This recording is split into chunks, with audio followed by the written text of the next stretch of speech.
Dash Pirate de Barbo, nakulata laban sa Japanese na si Nakagawa. Pagod agad sa mga unang round si Dash Pirate mga boss. Parang nagpasuntok lang sa Japanese hanggang na-TKO na sa round 3.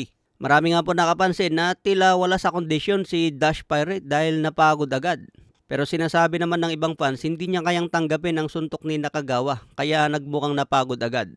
So nakulata mga boss. Yung sinasabi niya na siya raw ang anak ni Manny Pacquiao at bubugbog kay Jimwell, mukhang nabaliktad mga boss, siya at ang nabugbog. Matatanda na inahamon din niya si Eman Bacosa at sinabing mahina pa ito, bubugbogin daw niya.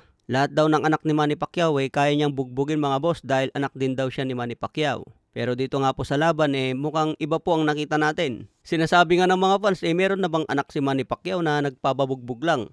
Matatanda na itong si Dash Pirate ay tinuturuan din po ni Albert Pagara. Sa mga nakapanood na niyang laban niya mga boss, ano ang masasabi niyo sa kanyang performance? Ang kartada raw nitong si Dash Pirate ay 9 wins walang talo. Sinasabi po niya na napakabangis niya mga boss, undefeated. Pero dito sa laban niya kay Nakagawa, parang hindi po niya naipakita yung pagiging undefeated. So sayang ang laban na ito para kay Dash Pirate mga boss, kaya abangan na lang natin. Sa comment section nga sa mga laban niya talagang binabas po siya.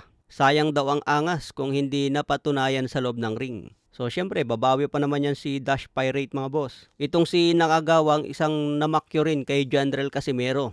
Tingin ko yung style ni Nakagawa mga boss, may hirapan siya kay General Casimero kung ito ang palagan niya. Samantala laban na pumamaya ni Lamont Roach versus William Cepeda. Nakataya nga po dito ang bakanteng WBC lightweight belt. Common event naman ang laban ni Raymond Moratalla versus Robson Consigao. Idedepensa ni Moratalla ang kanyang IBF lightweight belt. So abangan na lang natin ang bakbakan mamayang tanghali mga boss. Samantala sinabi naman po ni Cuadro Alas Casimero, ang tagumpay ay madaling makamit pero napakahirap panatilihin. Ganun pa man, kontento na ako kung ano man meron ako. Salamat Lord. Yan po ang payag ni General Casimero at pinakita ang kanyang mga panalo. So abangan natin ang next fight ni Cuadro Alas mga boss, mukhang malapit na po i-announce. Sa ibang banda, tatay ni Devin Haney, bago raw nila palagan si Shakur Stevenson, kailangan daw niya muna maging mandatory sa WBO. Dahil hindi raw po papayag ang WBO na lumaban si Devin Haney na wala sa rankings. Ibig sabihin nito mga boss, baka itulak ng WBO na lumaban na si Manny Pacquiao kay Devin Haney. So tignan natin ang mga susunod na updates mga boss, sana lumaban na si Manny Pacquiao.